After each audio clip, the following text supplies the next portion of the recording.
Hello everyone, welcome back to our channel. So I hope आप सभी अच्छे हो और पढ़ाई कर रहे हो। इस वीडियो में हम मैथ्स क्लास 10 क्वाड्रेटिक इक्वेशन का सेकंड पार्ट पढ़ने जा रहे हैं। फर्स्ट पार्ट ऑलरेडी हमने पढ़ लिया जिसमें हमने क्वाड्रेटिक इक्वेशन का बेसिक्स देखा था। क्वाड्रेटिक इक्वेशन क्या होते हैं, उसका ग्राफ कैसा होता है और उसका स्टैंडर्ड फॉर्म ऑफ इक्वेशन क्या होता है, ये सब चीज हमने पढ़ लिया है।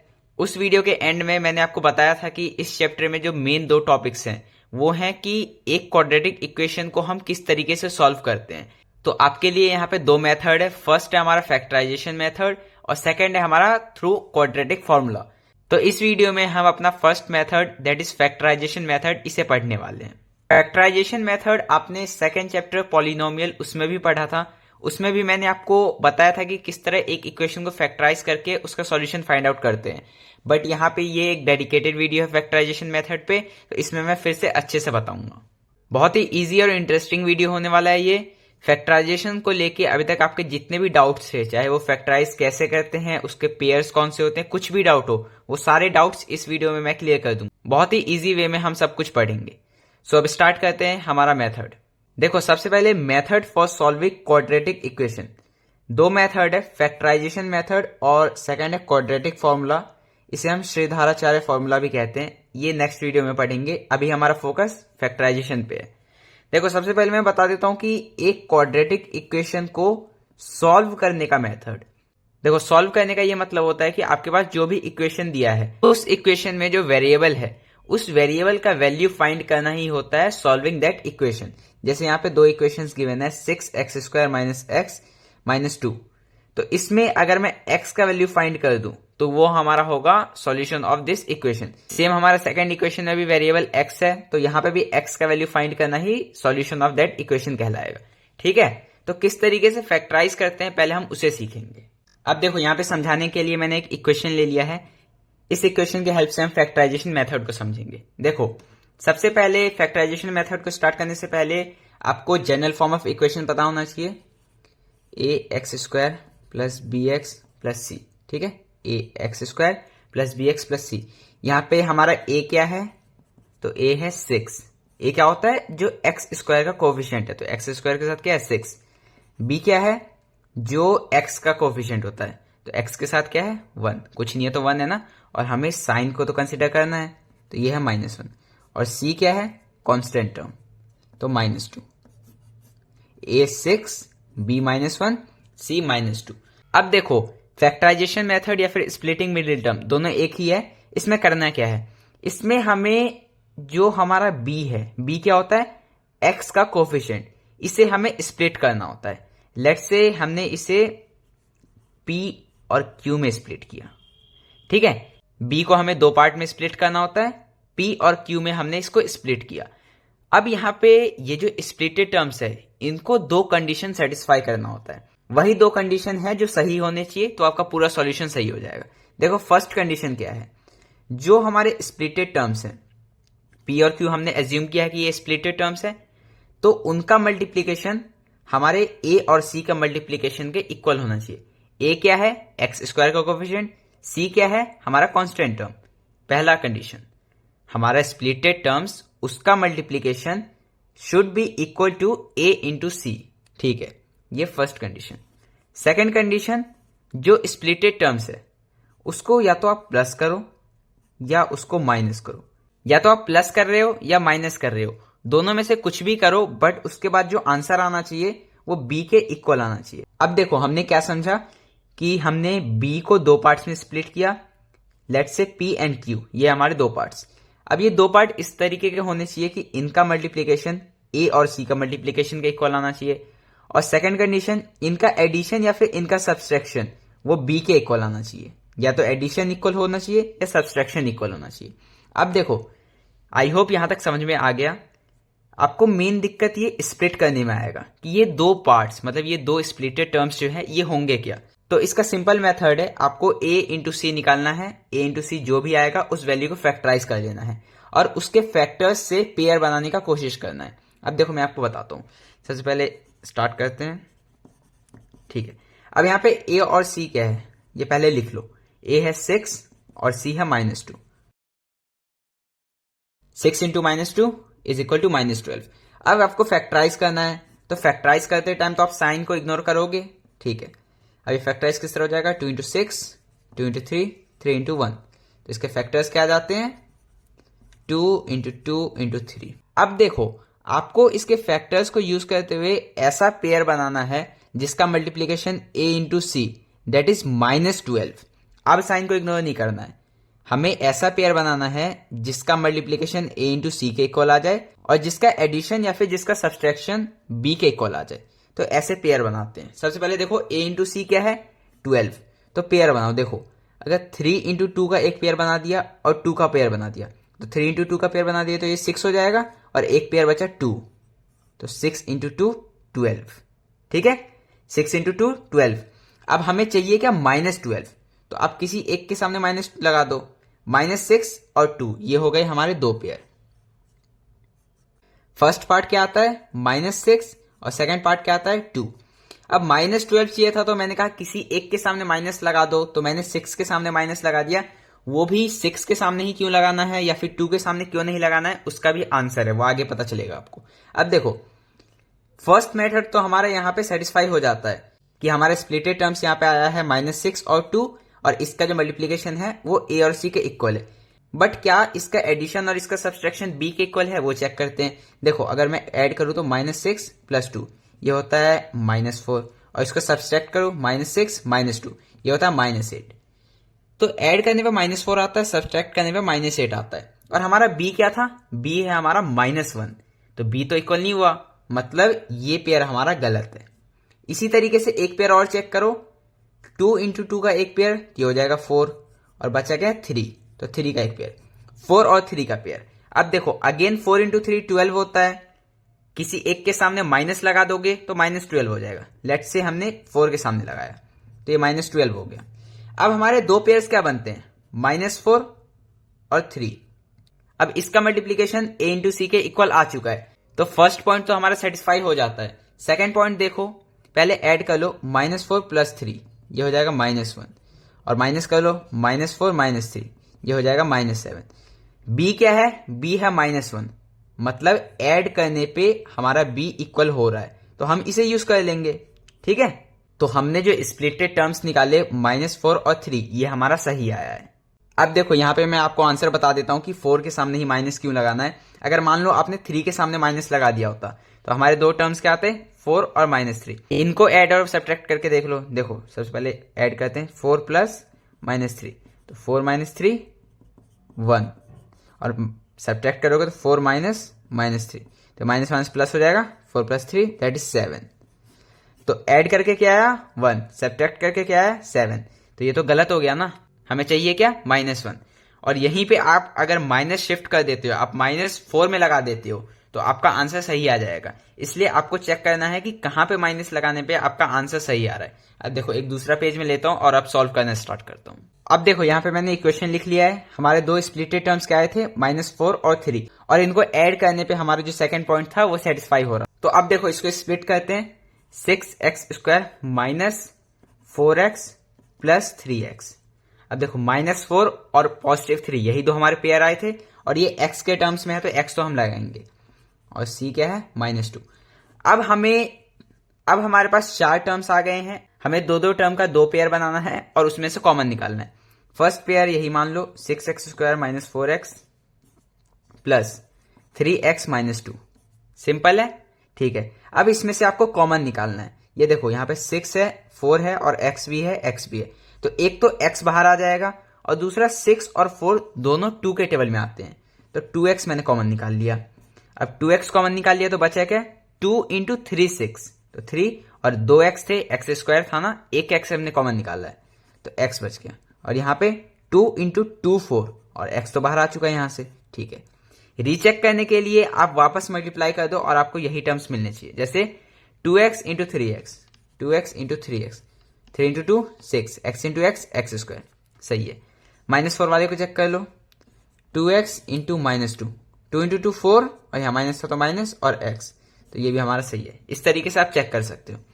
यहाँ पे कुछ कॉमन नहीं आएगा, 3 और 2 कॉमन नहीं आ सकते, और x इसमें है, x इसमें नहीं है। यहाँ पे बस 1 कॉमन निकालेंगे, क्योंकि 1 तो सबसे मल्टीप्लाई हो जाता है ना, तो 1 कॉमन आ गया। अब देखो अब देखो, अब हमारे पास दो टर्म्स बचे हैं, एक टर्म हमारा पूरा ये और एक पूरा ये, क्योंकि ये तो मल्टीप्लीकेशन में है ना, टर्म्स तो हमारे प्लस और माइनस से बनते हैं और ये रहा प्लस का साइन, तो एक पूरा टर्म ये, एक पूरा टर्म ये। इन दोनों टर्म्स में ये ब्रैकेट हमारा कॉमन है, तो ब्रैकेट को बाहर निकाल लो। 3x माइनस 2 एक जगह आ गया और ब्रैकेट बाहर निकाल लिए तो बचा क्या, 2x और प्लस 1। एक चीज और, इस स्टेप तक सॉल्व करने के बाद अगर आपको ये दोनों ब्रैकेट इक्वल नहीं दिख रहे हैं तो आपका ऊपर गलत हो गया। अब देखो 3x माइनस 2, 2x प्लस 1, इन दोनों को 0 से इक्वेट कर देंगे। 3x minus 2 is equal to 0, 2x plus 1 is equal to 0। तो यहां से x का वैल्यू क्या आ गया, 2/3, और यहां से x का वैल्यू क्या आ गया, -1/2। ठीक है, 2/3 क्यों, क्योंकि यहाँ पे -2 है तो +2 चला जाएगा, और 3 यहाँ मल्टीप्लीकेशन है तो वहां डिवीजन में आ जाएगा, तो 2/3, और यहाँ पे +1 है तो -1 हो जाएगा, और 2 मल्टीप्लीकेशन में है तो डिवीजन में चला जाएगा, तो 2/3 -1/2।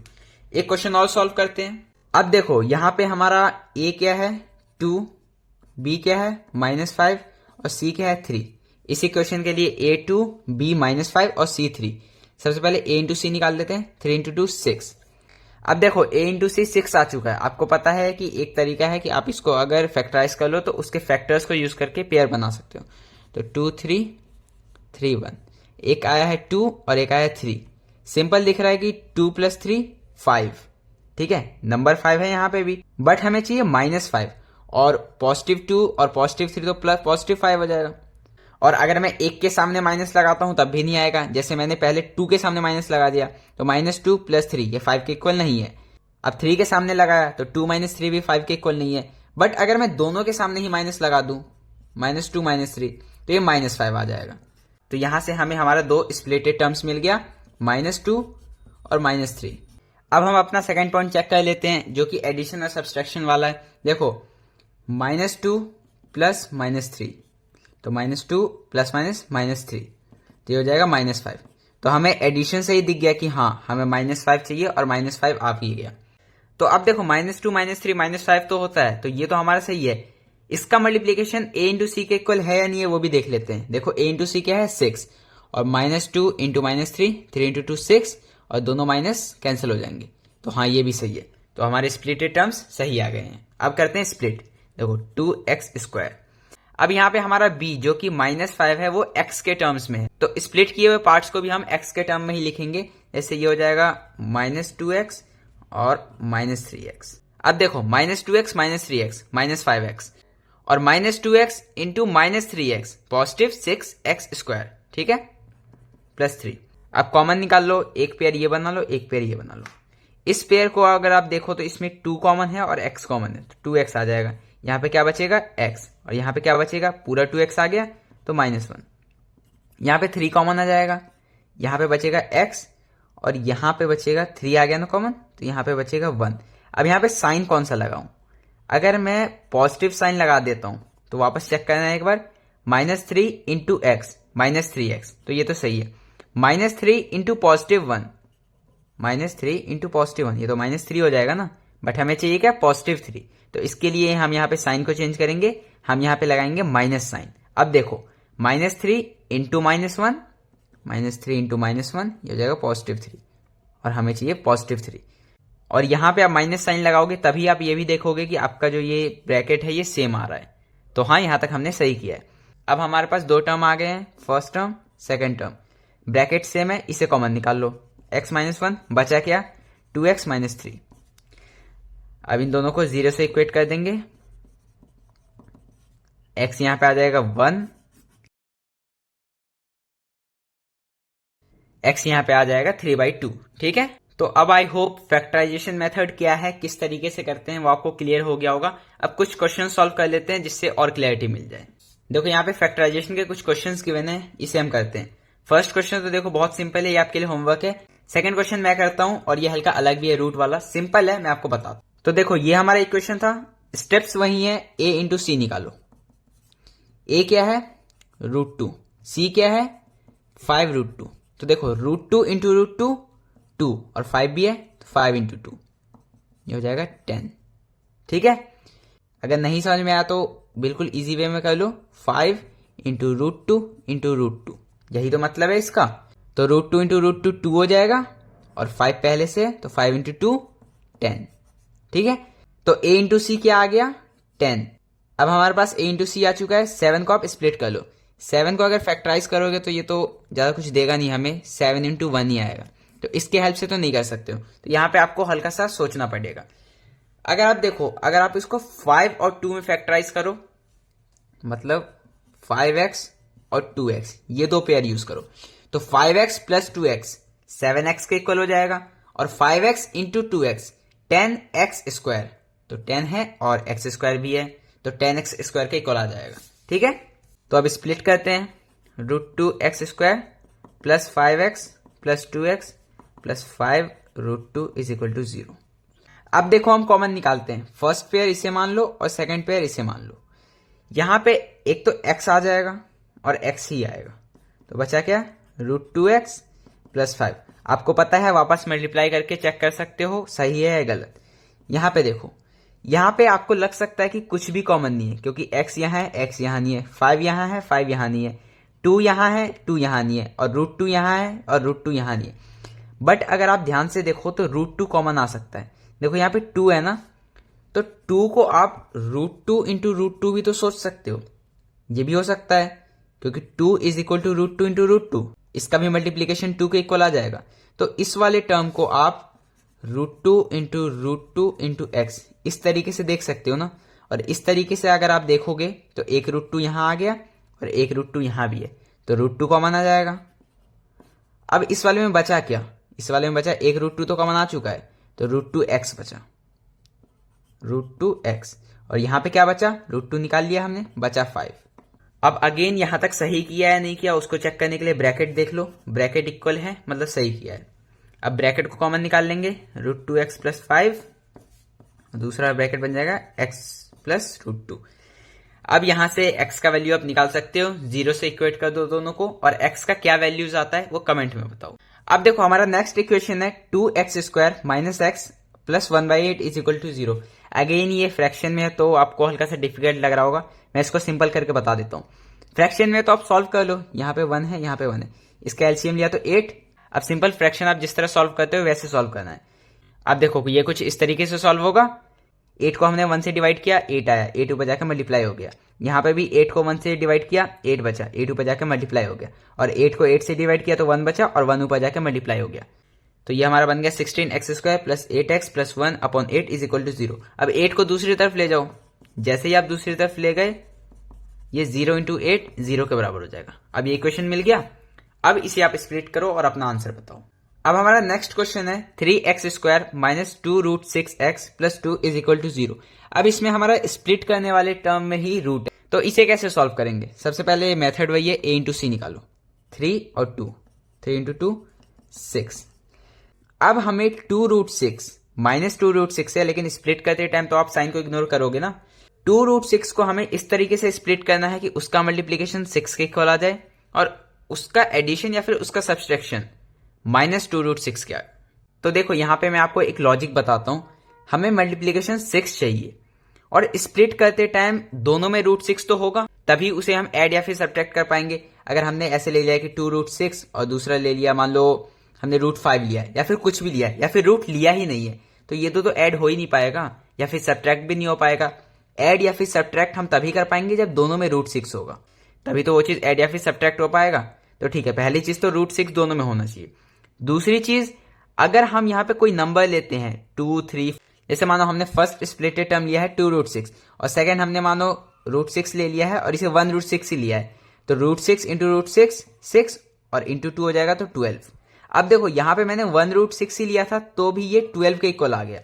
अब यहाँ पे भी मैं कोई नंबर ले लेता जो कि 1 से बड़ा है, तो ये तो 12 से और बड़ा हो जाता ना, बट हमें चाहिए सिर्फ 6।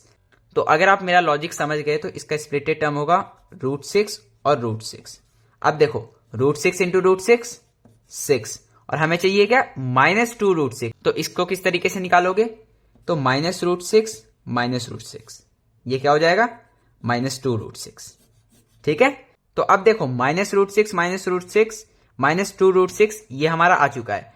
और जब स्प्लिटेड टर्म्स ये हैं तो मल्टीप्लीकेशन भी देख लो, माइनस √6 इंटू माइनस √6, माइनस से माइनस कैंसिल और √6 इंटू √6 6 और हमारा AC क्या था 6। तो स्प्लिटेड टर्म्स क्या आ गया -√6 और -√6। आई होप ये आपको समझ में आया। अब आप इस पे स्प्लिट कर लो 3x² -√6x -√6x। x के टर्म्स में है तो x तो हम लगाएंगे +2 = 0। अब यहां से कॉमन आपको निकालना है और x का वैल्यू फाइंड करना है, ठीक है। और x का वैल्यू निकलने के बाद कमेंट में जरूर बताना। सो अब यहाँ पे हमने ये 4 क्वेश्चन सॉल्व किए हैं।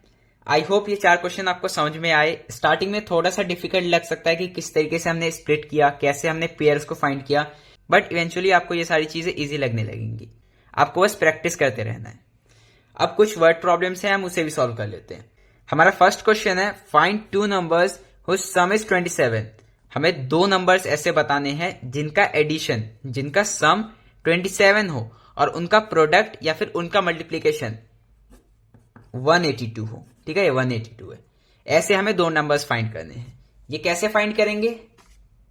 देखो, लेट्स सपोज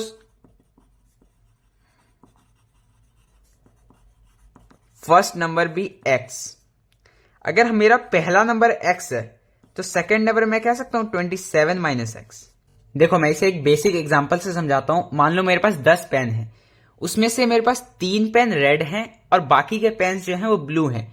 तो बाकी जो ब्लू पेन है वो कितने होंगे? तो आप ऐसे ही तो करोगे। टोटल अगर मेरे पास 10 है और ब्लू अगर 3 है, टोटल में से मैंने ब्लू को माइनस कर दिया, ठीक है। तो ये हमारे रेड आ गए। अब मैं भूल गया था, मैंने 3 आपको रेड बताया फिर ब्लू बताया। आप ये मान लो कि टोटल 10 पेन थे, 3 मेरे पास ब्लू थे और बाकी के मेरे पास रेड थे। तो आपने कैसे निकाला? टोटल में से जो ब्लू पेन्स थे उसको माइनस कर दिया तो रेड पेन्स आ गए। सेम यहां पे हमने वही चीज किया है कि हमारे पास 2 नंबर्स हैं और उनका एडिशन है 27, ठीक है। 2 नंबर्स है और उनका एडिशन 27 है। अगर मैं कहता हूं कि फर्स्ट नंबर x है तो सेकंड नंबर तो 27 - x होगा ना। आई होप 27 - x क्यों हुआ ये आपको समझ में आया, ठीक है। अब देखो, फर्स्ट नंबर क्या है x, सेकंड नंबर क्या है 27 - x। ये हमारा फर्स्ट कंडीशन से हमने एक गिवन आउटपुट निकाला। सेकंड क्या है? फर्स्ट नंबर और सेकंड नंबर, इसका जो मल्टीप्लीकेशन है वो है 182। इसे भी लिख लेते हैं। फर्स्ट नंबर क्या है x, सेकंड नंबर क्या है 27 - x = 182। अब सॉल्व करो। 27x - x² = 182। सारी चीजों को इस तरफ ले जाओ। ये इस तरफ आ जाएगा तो क्या हो जाएगा पॉजिटिव x, ये इस तरफ आ जाएगा तो क्या हो जाएगा -27x, और ये तो यहाँ पे 182 है = 0। अब इसे फिर से हम स्प्लिट करेंगे, हमारे पास x का वैल्यू निकल जाएगा। जो x का वैल्यू होगा वो होगा हमारा फर्स्ट नंबर, और यहां पे आप उसे पुट कर दोगे तो सेकंड नंबर निकल जाएगा। आप चेक करने के लिए देख लेना कि क्या उनका एडिशन 27 और उनका मल्टीप्लिकेशन 182 आ रहा है या फिर नहीं आ रहा है। देखो, सेकंड क्वेश्चन है फाइंड कंसेक्यूटिव पॉजिटिव नंबर। देखो, सेकंड क्वेश्चन है find consecutive positive integer sum of whose square is 365। हमें ऐसे 2 पॉजिटिव इंटीजर बताने हैं जिसके स्क्वायर का सम 365 हो। देखो, सबसे पहले मैं इस क्वेश्चन का मतलब बताता हूं। हमें ऐसे कंसेक्यूटिव पॉजिटिव इंटीजर फाइंड करने हैं जिसके स्क्वायर का सम 365 हो। कंसेक्यूटिव पॉजिटिव इंटीजर क्या होते हैं मैं ये बताता हूं। देखो, सबसे पहले पॉजिटिव इंटीजर कहां से स्टार्ट होंगे? 1 से। 1 फिर 2 फिर 3 फिर 4 फिर 5। तो ऐसे ही हमारे पॉजिटिव इंटीजर्स हैं। कंसेक्यूटिव पॉजिटिव इंटीजर का मतलब है कि एक के बाद दूसरा नंबर, मतलब एक रो में, जैसे 3 4 5। तो 3 और 4 कंसेक्यूटिव पॉजिटिव इंटीजर है। अगर मैं आपको पूछूं कि कंसेक्यूटिव पॉजिटिव ऑड इंटीजर, मतलब कंसेक्यूटिव होना चाहिए, इंटीजर होना चाहिए, पॉजिटिव होना चाहिए और ऑड होना चाहिए। तो देखो, सबसे पहला ऑड क्या है 1, फिर ऑड क्या है 3, फिर ऑड क्या है 5। तो 1 3 5 7 9, ये सारे ऑड नंबर्स हैं, एक के बाद एक के बाद एक के बाद, कंसेक्यूटिव हैं, पॉजिटिव हैं और इंटीजर है। तो इसे हम कहेंगे कंसेक्यूटिव पॉजिटिव ऑड इंटीजर। मैंने आपको जस्ट एग्जांपल के लिए बताया। अब देखो, 2 कंसेक्यूटिव पॉजिटिव नंबर है जिनके स्क्वायर का सम 365 है। अगर मैं आपको कहूं कि फर्स्ट नंबर एज्यूम करो, तो फर्स्ट नंबर आप क्या बोलोगे x। अब कंसेक्यूटिव पॉजिटिव इंटीजर बोला है, अगर मान लो 2 है तो उसका नेक्स्ट नंबर क्या होगा 2 + 1 दैट इज 3। अगर 3 है तो उसका नेक्स्ट नंबर क्या होगा 3 + 1 दैट इज 4। तो वैसे ही अगर फर्स्ट नंबर x है तो कंसेक्यूटिव पॉजिटिव इंटीजर मतलब इसके नेक्स्ट वाला, तो सेकंड नंबर x + 1, ठीक है। First number x, second number x + 1, इनके स्क्वायर का सम 365 है, मतलब x का स्क्वायर प्लस x + 1 का होल स्क्वायर 365। इन दोनों नंबर्स के स्क्वायर किया हमने और उसका सम 365 के इक्वल है। a प्लस बी का होल स्क्वायर है तो a square plus B square plus 2ab 365। X square plus x square 2x square plus 2x, ये इस तरफ आ जाएगा तो 364 हो जाएगा। तो देखो मैंने इस पूरे इक्वेशन को यहाँ पे सिंप्लीफाई करके सॉल्व कर दिया है। 2x square plus 2x minus 364 is equal to 0। अब अगेन यहाँ पे आपको स्प्लिट करना है और x का वैल्यू निकालना है। इसमें आप ये भी कर सकते हो कि पहले 2 कॉमन ले लो जिससे इक्वेशन सिंप्लीफाई हो जाए। जैसे इस पूरे इक्वेशन में मैंने 2 कॉमन ले लिया तो x square plus x minus 182 is equal to 0। ये 2 इस तरफ चला जाएगा तो x square plus x minus 182 is equal to 0/2 that is 0। ठीक है, तो अब ये हमारे पास इक्वेशन है, इसमें स्प्लिट करो और x का वैल्यू फाइंड करो। जो x का वैल्यू आएगा वो फर्स्ट नंबर होगा और उसमें +1 कर दोगे तो वो सेकंड नंबर होगा। रीचेक करने के लिए आप देख सकते हो कि इन दोनों नंबर्स के स्क्वायर का सम 365 के इक्वल है या नहीं है। तो ये था हमारा सेकंड क्वेश्चन। इस वीडियो में हम यही कुछ क्वेश्चन सॉल्व कर रहे हैं। एनसीईआरटी में और भी क्वेश्चंस गिवन है, मैंने आपको मेथड बता दिया है, क्वेश्चंस करने के अप्रोच बता दिया है। आगे के क्वेश्चंस आपको सॉल्व करना है। कहीं पे भी कुछ भी डाउट आता है तो वो आप कमेंट करो, आपका सॉल्यूशन मैं आपको बता दूंगा। आई होप आपको ये वीडियो में मजा आया। फैक्टराइजेशन मेथड क्या था, कैसे फैक्टराइज करना है, जितने भी डाउट्स थे सारे डाउट्स क्लियर हो गए। अगर वीडियो में मजा आया तो लाइक कर देना, चैनल सब्सक्राइब कर लो और अपने फ्रेंड्स के साथ शेयर करना। नेक्स्ट वीडियो में हम पढ़ेंगे क्वाड्रेटिक फॉर्मूला, जिसे श्रीधराचार्य फॉर्मूला भी कहते हैं। नेक्स्ट वीडियो में इसके बारे में हम समझेंगे। Till then keep learning, keep growing. Thank you.